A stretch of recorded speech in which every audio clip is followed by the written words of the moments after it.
It's been more than a year since the release of China's football reform plan, and as the country tries to improve their standing within the beautiful game, the nation made a bold statement when they decided to separate the Chinese FA from the General Administration of Sport, a change that many believe has been needed for a long time. Yeah, I think I'm one of the few people who has consistently called for the separation of the China Football Association from the government for the last 15 years. So of course there's no one who's more delighted than me. However, the process doesn't come without its issues, one being the relationship between the CFA and the teams in the Chinese Super League. It's thought that instead of the country's football marketing power being in the hands of the clubs, it's the association that calls the shots. You know, the club owners of the Super League clubs, they would have the say in the China Super League company. But that company now is not the center point of Super League anymore.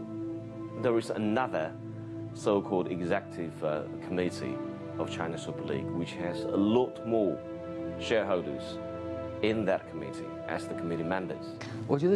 I think we need a long process to change this gradually. Solving this problem needs joint efforts from the Chinese Super League holding company and the CFA.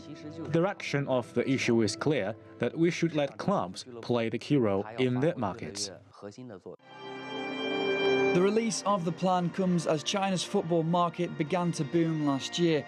Since then, the Chinese Super League has sold a 5-year television rights package for a record 8 billion yuan to media company Tiaodong Li, and during the last winter transfer window, the CSL spent a record 2.4 billion RMB on new players.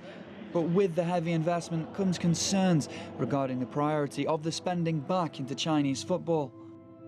My concern would be that that is many, many millions, hundreds of millions of renminbi, which is being spent away from the grassroots.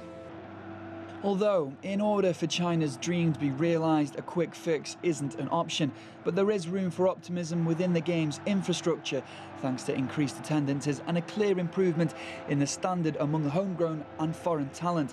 All this points to a new sign of new heights for Chinese football in the distant future. Mike Fox, CCTV.